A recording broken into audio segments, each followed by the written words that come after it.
Muy buenos viejunos, bienvenidos a mi canal. Hoy me siento especialmente viejuno, así que os vamos a hablar de PC MS2, que fue la plataforma de videojuegos a la cual me vicié más cuando era pequeño. Entonces, os explico, ya sabéis, los que me seguís desde hace tiempo, que tengo una serie de vídeos, varias series en el canal, del top 100 de los mejores juegos de varias plataformas, basándome en vuestros votos. Pues bien, ahora toca PC MS2. Entonces, os explico la mecánica. Aquí en los comentarios del vídeo, los que queráis votar, me ponéis los 10 juegos que más os gustaron de PC MS2 por orden de prioridad, en el cual sería el 1 sería el que más os gusta y el 10 el que menos. Quien dice 10 dice 15, ¿vale? Si os gustaran tantos que queréis poner más, bueno, hasta 15 yo creo que estaría bien. Entonces, dentro de un mes recogeré todos los datos que hayáis puesto, dentro de un mes a partir de la publicación de este vídeo. Los recogeré en un Excel mágico que tengo, ¿vale? Entonces contabilizaré todos los votos y haré un ranking de los mejores juegos según vuestros votos. Entonces, hecho esto, pues nada, haré una serie de 10 vídeos en el cual, por orden, iré poniendo pues cómo ha quedado el ranking y os enseñaré pues cada juego. Entonces, el tema es, los juegos que entran en este top son los juegos de PC MS2. No me sirve si es un juego que fuera de Windows 95 o superior. Si es un juego que tuviera versión de 2 y versión de 95, perfecto, sin problema. Pero si es solo de Windows para arriba, no funcionaría el tema, ¿vale? O sea, no entraría en el top. Tiene que ser PC MS2. Si tenéis dudas, en el comentario fijado os dejaré un link a una lista de todos los juegos de MS2 que han existido en el mundo mundial, ¿vale? Para que sí tengáis un poquito claro cómo va. Entonces, como un viejuner más, yo también tengo derecho a votar. Entonces, en los comentarios no lo voy a poner. Voy a hacerlo en vídeo. Así que a continuación os voy a explicar pues lo que son los 15 juegos que a mí más me gustaron de la plataforma PC MS2. Venga, vamos para allá.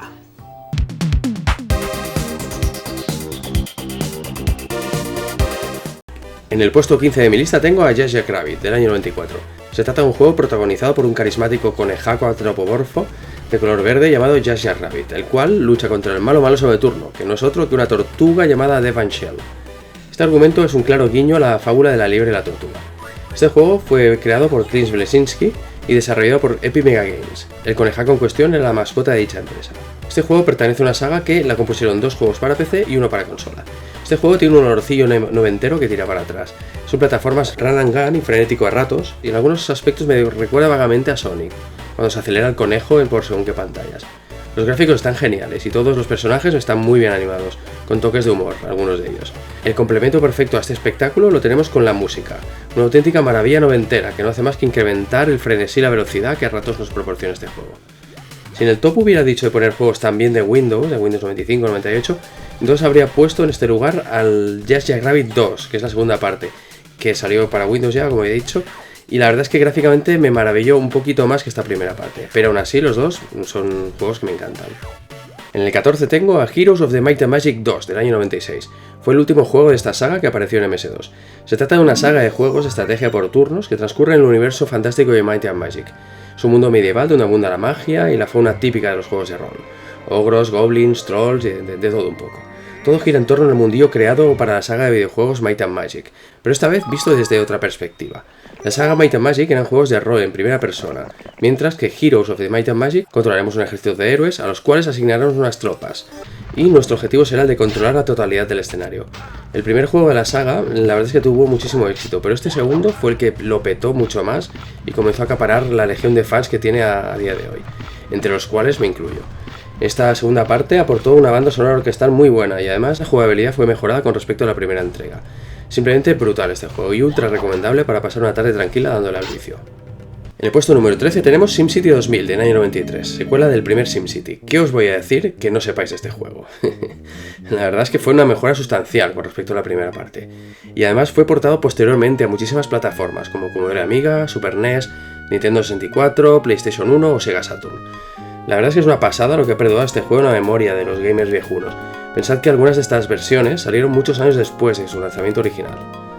Maxis, la empresa responsable de SimCity, SimAnt o el olvidado SimEarth, no estaban contentos con la marcha de algunos de estos juegos, así que se decidieron a sacar un SimCity remodelado, y la verdad es que dieron el clavo. La vista del juego es en perspectiva isométrica y el terreno tiene varias capas de profundidad, en las cuales tendremos tuberías y los túneles del metro. Además, añadieron la posibilidad de construir edificios que dieran servicios a la comunidad, como por ejemplo colegios, hospitales, estadios y muchos más. Aparte, nos daban la opción de escoger hasta 9 modelos energéticos para alimentar nuestra ciudad, desde energía nuclear, eólica, centrales térmicas, etc. Una de las cosas que aportó esta segunda entrega fue la gestión del presupuesto. Este era un tema que siempre nos traía de cabeza. De verdad que es un grandísimo juego y Maxis con él se encumbró en lo más alto. En el 12 podemos ver el juego de rol Age of the Beholder del año 91, desarrollado por Westwood. Fue lanzado originalmente para el sistema operativo MS2 y luego portado para Amiga, Sega CD y Super NES. En la versión de Sega CD tuvo una banda sonora exclusiva muy buena. Fue un juego de rol que tuvo dos partes más a las cuales también me vicié muchísimo, dado que estaban las tres cortadas por el mismo patrón. Un juego de rol con vista en primera persona, en el que nos movíamos por mazmorras simulando 3D, similar a juegos por ejemplo como Dungeon Master, y en el juego montaremos al inicio de todo un equipo de 4 miembros, el cual podemos llegar a incrementar en 2 más, resucitando personajes o bien encontrando personajes por todo el juego. Un detalle que no sabía es que el equipo que nos montamos se puede exportar a los otros juegos de la saga, por lo que podemos llegar a jugar a los 3 juegos con nuestros personajes más queridos. La interfaz del juego se podía manejar con ratón, pero conforme ibas avanzando, a rato se hacía insuficiente, y yo prefería utilizar el teclado. Gracias a eso le daba una velocidad de respuesta superior a la jugabilidad. Esta saga me proporcionó muchísimas noches de sustos por los estrechos pasajes de sus mazmorras y los monstruos que salían. Jugadlo si no lo habéis hecho porque no os arrepentiréis. En el 11 tenemos Star Control del año 90, un juego de naves de combates espaciales, pero no estamos ante un juego de naves típico, de los que había millones en las salas arcade. Esta vez tendremos combates contra otras facciones. Tendremos que vencer en combate a otra nave de la facción enemiga, y cada nave tendrá sus peculiaridades armamentísticas. Llevaremos un equipo de naves con el que tendremos que ir afrontando los combates contra el equipo contrario. Y ojo, un detalle muy importante, podíamos jugar contra el ordenador o contra un humano. Los piques y las risas estaban aseguradas. El juego en sí puede parecer simple, pero a veces en lo simple está lo que engancha. Yo recuerdo con especial cariño la nave que tiraba parásitos, que se iban enganchando a la nave enemiga hasta dejarla inmóvil a su merced. No sabéis la de risas que me echaba cuando parasitaba la nave de mi contrincante humano y se quedaba a la deriva en el espacio a mi merced. Aparte del tema de los combates, el juego también tenía un apartado del juego de estrategia por turnos que lo complementaba bastante bien. En el puesto número 10 tenemos Xenon 2 Mega Blast del año 89, un juegazo de naves secuela de Xenon. Inicialmente fue desarrollado para Commodore Amiga y Atari ST, para posteriormente lanzarse para Master System, Mega Drive, Acorn Archimedes, Game Boy y MS2. Este juego fue un gran triunfo para la mítica desarrolladora Bitmap Brothers. Por cierto, tengo un vídeo sobre ellos que les hice un homenaje explicando todos los juegos que sacaron y tal, que es muy recomendable. Xenon 2 gráficamente era superior a su primera parte. Además, ampliaron las opciones que te daba el juego a nivel armamentístico y tipos de enemigos que nos encontrábamos.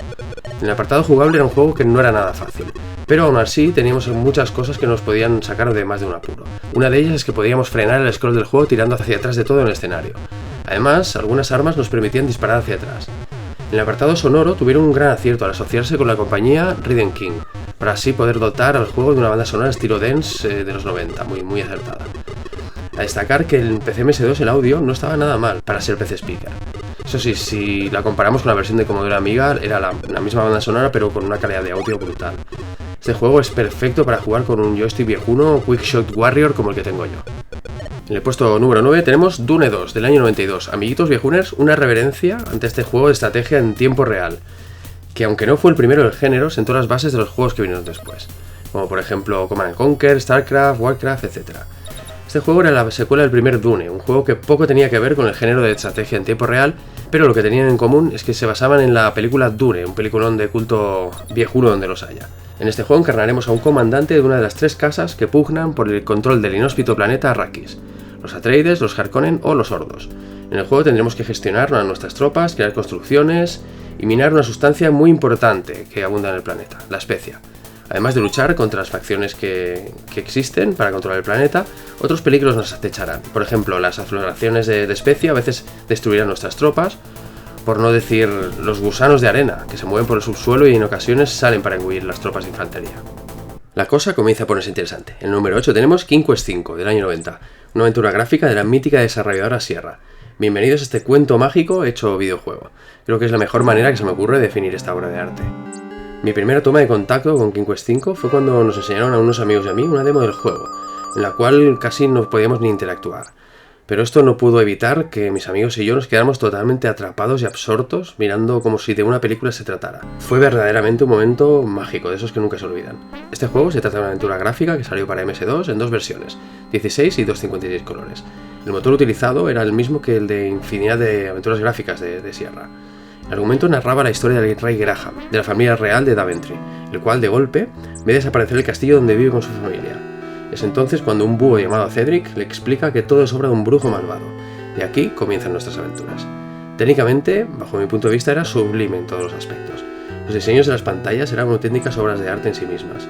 Eran dibujos minuciosos y detallistas hasta el extremo. A nivel sonoro era muy bueno. La banda sonora te hacía meterte dentro de este cuento animado interactivo. Quest 5 es de esos juegos que conforme vas avanzando quieres detenerte a mirar todos y cada uno de los detallitos que tiene. Y es por eso que no quieres que se acabe nunca. Bajo mi punto de vista, este es uno de los mejores juegos de la historia de los videojuegos. En el número 7, en mi top personal, tengo a Indiana Jones and the Fate of Atlantis, del año 92. Otra aventura gráfica point and click, pero esta vez no es de Sierra, es de Lucasfilms o LucasArts, como queráis llamarla. La mítica desarrolladora noventera de George Lucas. Habría puesto en mi top personal Indiana Jones y la última cruzada, pero no quería inundar este top con juegos del mismo género. Estamos ante una de las aventuras gráficas que más huella dejaron los gamers viejunos de PC. Se trata de una historia protagonizada por Indiana Jones que no está basada en el guión de ninguna película, como juegos anteriores, aunque muchos de los fans de LucasArts siempre esperamos a que en algún momento se decidieran a coger el guión de este juego y sacar una película, pero bueno, de momento no llegó. Tuvimos que contentarnos con este juego y con una serie de cómics, de la que creo que todavía me queda algún número.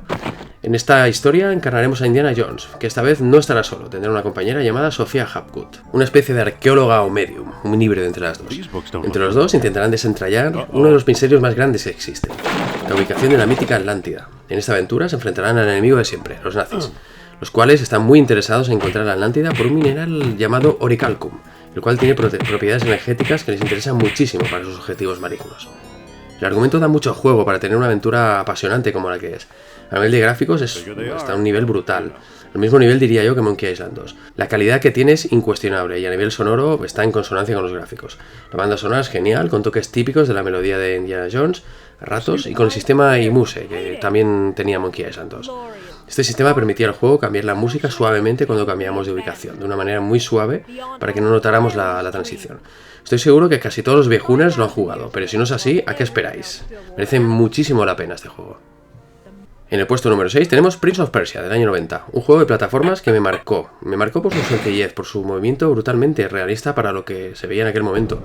La sensación que me transmitió en su momento, como dije en el especial Prince of Persia que hice hace un tiempo en el canal, era la de la presión de estar solo contra la máquina, la tensión de tener que acabar una difícil aventura plataformera antes de que se nos acabe el tiempo. La primera versión que conocí de este juego fue la de MS2, con sonido PC Speaker y bueno, con mi máquina del momento, un 386X, corría genial. El juego fue programado por una única persona, Jordan Mechner. La primera versión que sacó del juego fue para Apple II en el año 89, y poco tiempo después fue portado para PC y Atari ST, como el Amiga y CPC. Después, posteriormente, fue portado para muchísimas consolas de la época.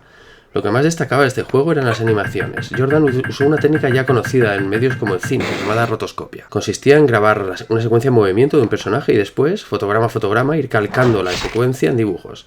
No era una técnica nueva, puesto que Disney ya la usaba para animar sus películas. Pero lo nuevo que hizo Jordan fue aplicarla a los videojuegos. Para el desarrollo de Prince of Persia capturó el movimiento de su hermano corriendo, saltando y trepando. También usó fotogramas de películas en las que salían peleas de espadas, como por ejemplo Robin de los Bosques. Todos estos fotogramas los pasó a Pixel y aquí tenemos el resultado.